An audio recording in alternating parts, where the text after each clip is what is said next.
sebelumnya sebagai host. Hari ini tuh kita akan ngebahas topik yang lagi hits banget nih, judulnya ekonomi revolusi syariah.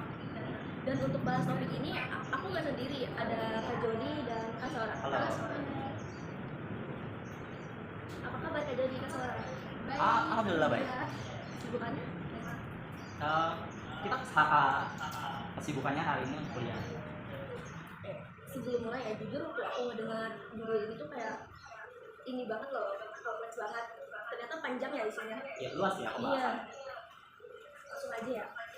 Ekonomi syariah itu sebenarnya apa sih Kak? Aku pengen tahu. Terus bisa dijelasin yang singkatnya nggak?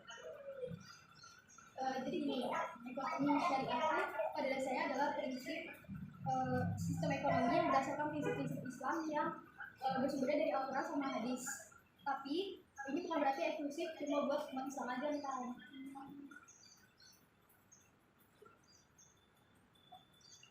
Jadi betul untuk ibaratnya tuh kalau misalkan ekonomi syariah itu sendiri tuh kita kan fokusnya berdasarkan konsep ketuhanan. Memang ada 5 fundamental gitu. Memang di sini ada berdasarkan hadis, tauhid, dan ketuhanan, keadilan yang dimana semua pihak tuh harus secara adil mendapatkan ekonomi menerapkan ekonomi ini gitu. Jadi tidak ada yang dirugikan dari ekonomi syariah ini. Sama yang terakhir itu ikhtiar. Ternyata filosofnya dalam banget ya Kak. Jadi bukan sekedar sistem transaksi, tapi ada nilai-nilai moral juga di dalamnya. Betul. Terus berarti sistem bunga bank itu masuk riba ya? Untuk sistem bunga bank sih udah pasti riba ya. Karena memang seperti yang kita tahu di Indonesia itu sendiri, buat itu bank-bank konvensional sama bank syariah sekarang ini tuh dibilang bank syariah itu nggak syariah amat sih sebenarnya. Benar banget, makanya di bank syariah tuh sistem yang dipakai itu ada bagi hasil atau mudharabah, terus ada jual beli atau murabahah, terus ada sewa dan ijarah, dan berbagai akad lainnya, tapi yang nggak pakai bunga. Jadi intinya tuh sistem yang nggak etis ya Kak. Kayak untung bukan cuma untung sepihak. Benar banget, dan yang menariknya ruang lingkupnya tuh luas banget, bukan cuma sektor keuangan, tapi juga mencakup seluruh aspek ekonomi. Oh ternyata lo juga kira itu cuma bank syariah doang. Jadi sekarang aku paham nih kenapa disebut revolusi, karena mencakup seluruh sistem ekonomi. Itu cuma kesalahan pemahaman umum aja sih sebenarnya. Bahkan sekarang tuh ada ekonomi digital syariah, dan finance syariah, ekonomi Islam syariah, sampai startup berbasis syariah pun sekarang udah banyak. Sekarang kita mundur ke belakang. Gimana sih Kak ekonomi di zaman Rasulullah? Kan ini awal mulanya ekonomi syariah. Jadi kalau misalkan kita tarik ulur nih dari berdasarkan histori ekonomi syariah itu sendiri ya, dari Rasulullah lahir itu pada tahun 571 Masehi itu, maka waktu itu sudah jadi dikenal sebagai pedagang yang jujur dan terpercaya gitu kan. Beliau tuh diberi gelar alami yang terpercaya, ia ingin menunjukkan pentingnya akhlak dalam ekonomi. Dan memang di situ tuh awal mulanya ekonomi syariah itu bisa bermunculan. Jadi Rasulullah itu pengusaha kaya Kak. Iya, bisa dibilang tuh Rasulullah pernah menjadi seorang manajer dari perdagangan Siti Khadijah itu sendiri sebelum menikah, dan ini bukti bahwa Islam sangat menghargai kerja keras gitu, dan entrepreneurship gitu. Nah, setelah syariat ke Madinah pada tahun 622 Masehi, Rasulullah tuh mulai membangun sistem ekonomi Islam yang benar-benar komprehensif, dan kebijakan pertama yang dilakukan itu adalah membangun pasar gitu. Kenapa bisa pasar? Karena pasar itu jantung ekonomi, jadi Rasulullah mendirikan pasar Madinah dan menetapkan prinsip persaingan sehat, terus gak boleh ada monopoli, gak boleh ada menimbun barang, dan harganya juga dipenuhi sama mekanisme pasar yang adil. Sama ini juga loh, Rasulullah itu melarang yang namanya penipuan, terus beliau juga melarang untuk yang namanya menaruh harga yang benar tinggi. Intinya di antara pedagang dan pembeli itu yang solusi ya, kita berdua tuh mendapatkan benefit yang setara. Jadi tidak ada aspek yang dirugikan di antara transaksi itu. Jadi udah ada regulasi pasar itu di zaman dulu. Iya.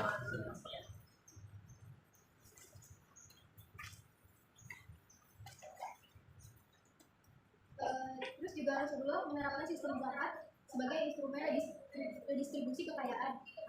Ada zakat mal untuk harta, terus ada zakat fitrah, ada zakat perdagangan dan sebagainya. Ini tuh untuk mengurangi kesenjangan ekonomi.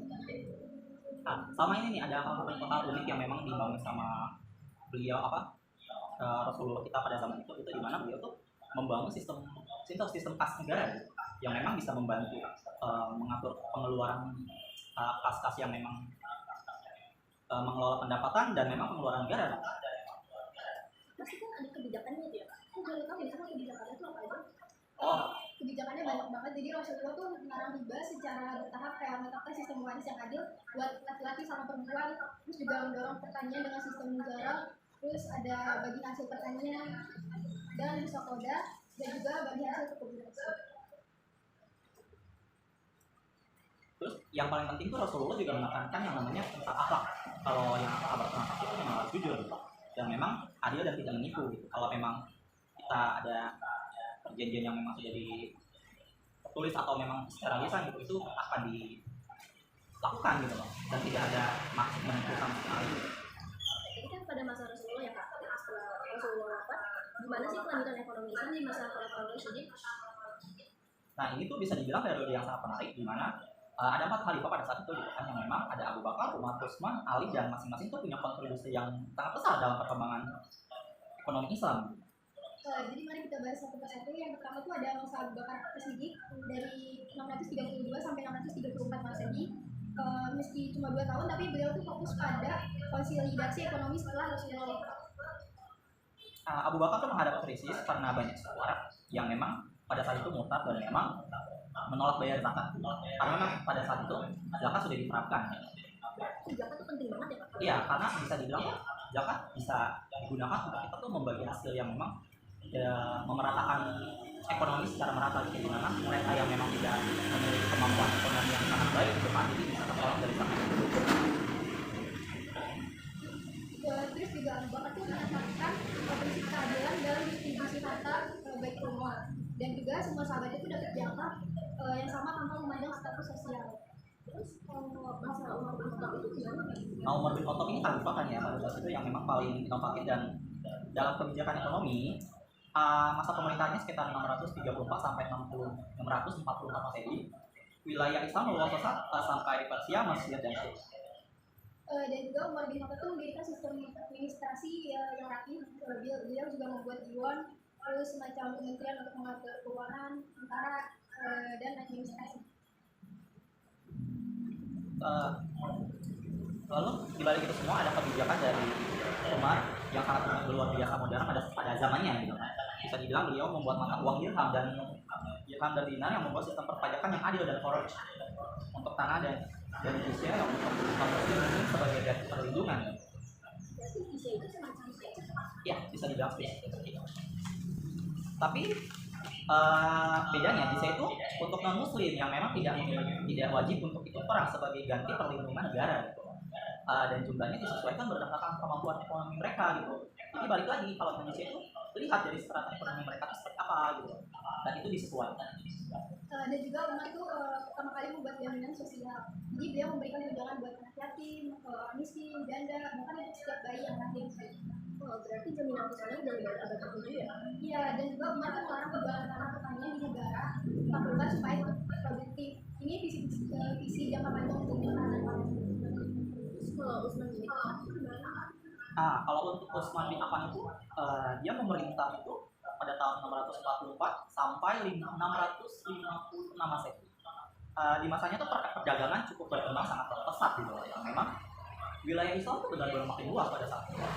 Utsman sendiri ada pengusaha sukses yang memang sudah jadi khalifah, memang proyek cukup panjang, memang memperluas jadi jangkauan wilayah Islam. Terus juga Utsman itu berkontribusi dalam standarisasi Al-Quran yang juga berdampak pada hukum ekonomi. Jadi semua aturan muamalah jadi seragam di seluruh wilayah Islam. Sama ini juga beliau tuh pernah yang namanya mengelontarkan dananya itu untuk memperluas Masjid Nabawi gitu, dan memang infrastruktur lainnya. Jadi memang setiap pendapatan yang beliau dapatkan tuh kembali lagi kan. Jadi Ali bin Abi Thalib itu memerintahkan ke Mekah itu di tahun 656 sampai 661 Masehi. Meski masa pemerintahannya konflik, Ali tetap memperhatikan ekonomi rakyat.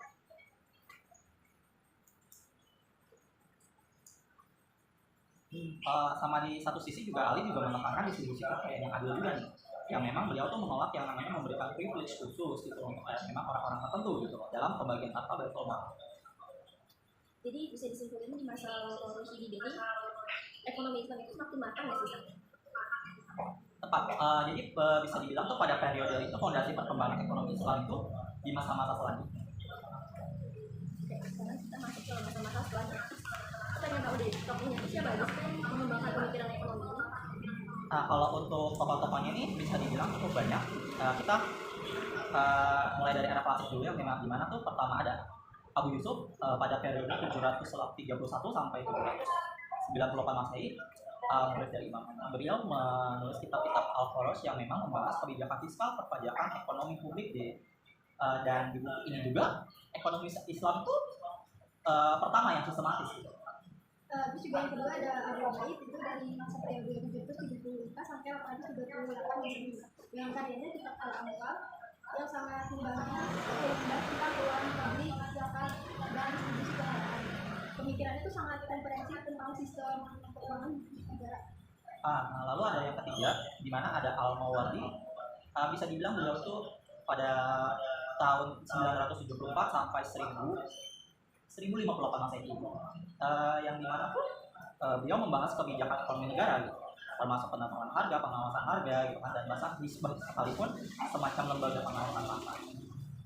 Terus yang keempat ada Al-Ghazali dari 1500 sampai 1111 Masehi. Tokoh besar ini membahas ekonomi dari perspektif etika. Terus beliau juga menekankan pentingnya keseimbangan antara materi dan spiritual dalam aktivitas ekonomi. Nah, berarti ekonomi itu nggak cuma soal untung rugi aja ya? Betul. Sama ini ada yang terakhir, yang memang beliau ini yang ke nomor 5 bisa dibilang tuh cukup terkenal gitu kan, yang memang bisa dibilang pada saat itu Ibnu Taimiyah ya, pada tahun 1963 sampai 1328 Masehi, beliau membahas mekanisme pasar, harga yang adil, dan peran pemerintah dalam ekonomi dan terhadap monopoli. Dan yang keenam itu ada Ibnu Khaldun, itu dari 1332 sampai 1406 Masehi. Ini the real star sih, karena banyak yang bilang Ibnu Khaldun itu bapak sosiologi dan ekonomi modern. Ada kontribusinya. Ya, Ibnu Khaldun itu jenius bisa dibilang dalam bukunya Mukadimah. Dia membahas teori siklus ekonomi, supply dan demand, spesialisasi kerja, konsep nilai tambah, bahkan tentang naik turunnya peradaban karena faktor ekonomi.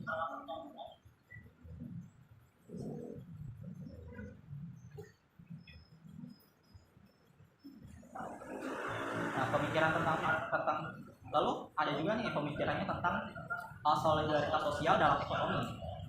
Konsep perkembangannya suatu negara dari nomaden ke urban, dan teori tentang perpajakan yang berlebihan ditambahkan ekonomi. Ini semua 300 tahun lebih awal dari Adam Smith.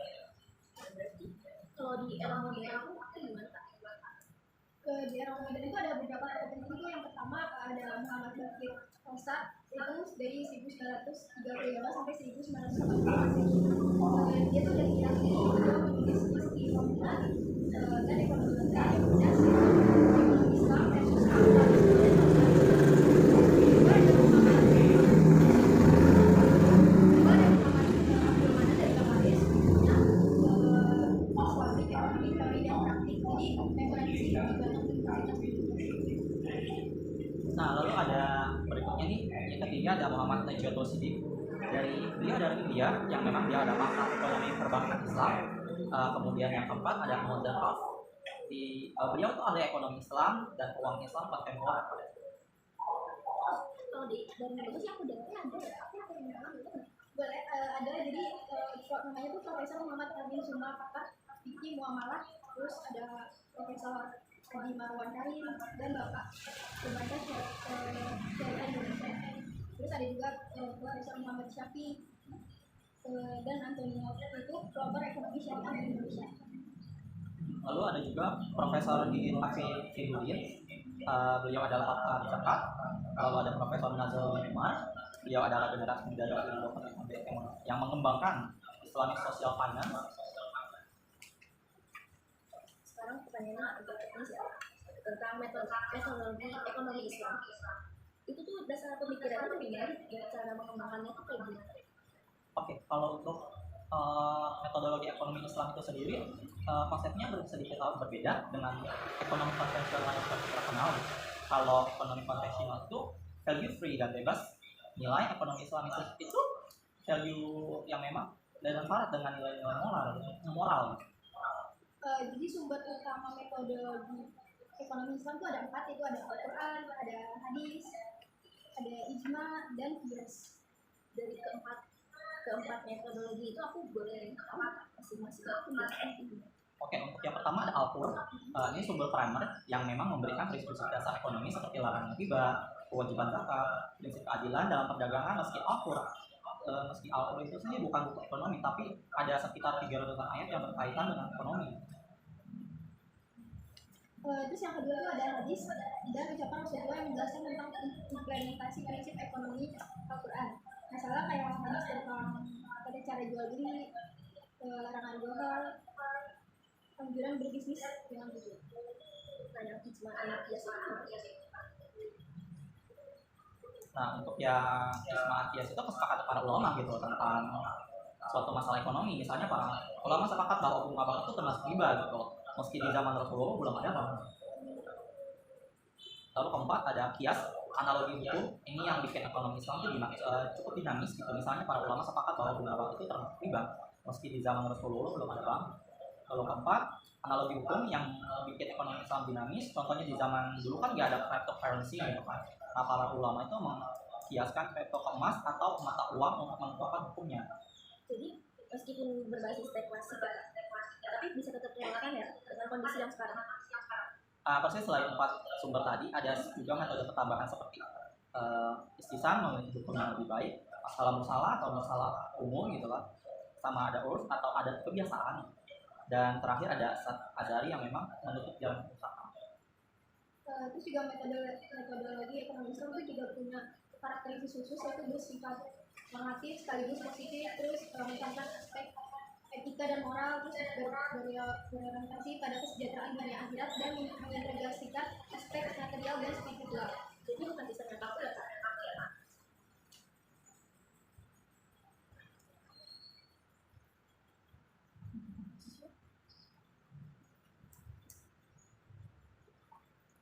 Ya bisa dibilang ekonomi itu bukan sistem yang ekonomi itu cukup fleksibel dan adaptif. Yang penting prinsip-prinsip dasarnya tetap dijaga. Keadilan, transparansi dan menghindari eksploitasi atau kemaslahatan bersama. Masalahnya sekarang ada kajian tentang fintech syariah, blockchain syariah, Islamic social finance, bahkan Islamic impact investment. Semua ini hasil dari peradaban metodologi yang dinamis tadi. Sekarang kita nanya lagi ya Pak.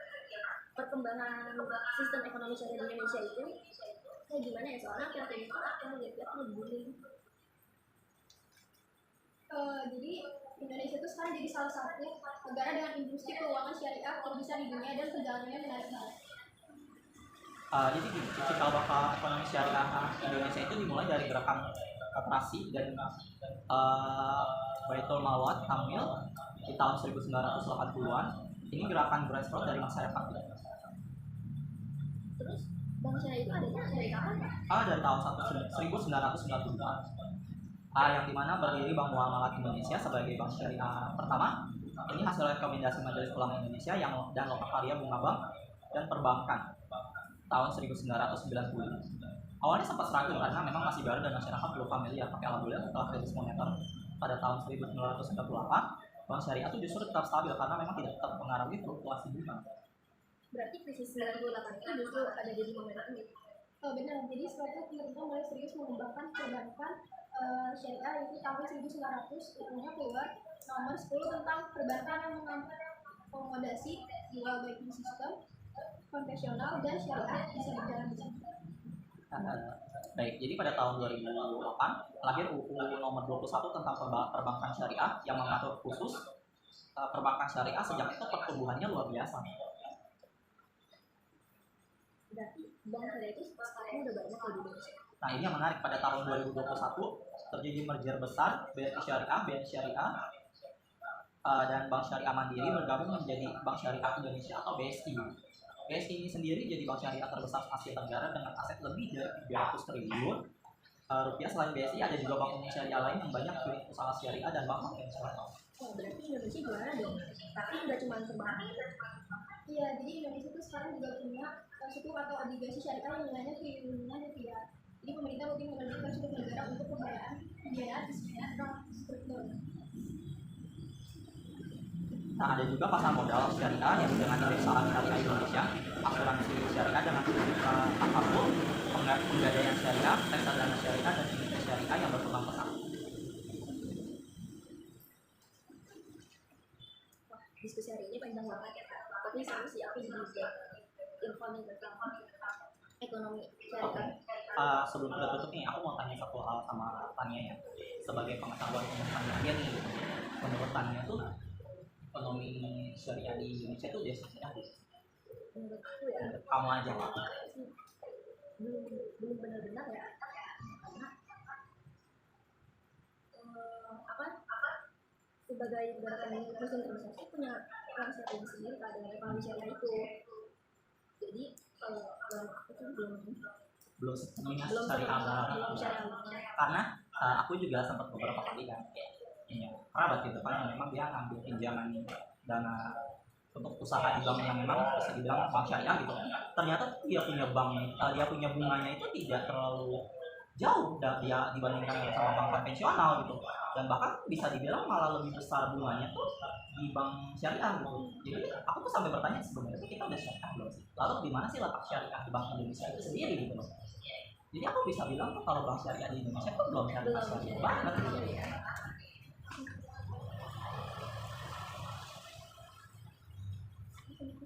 Ya, Kesimpulan,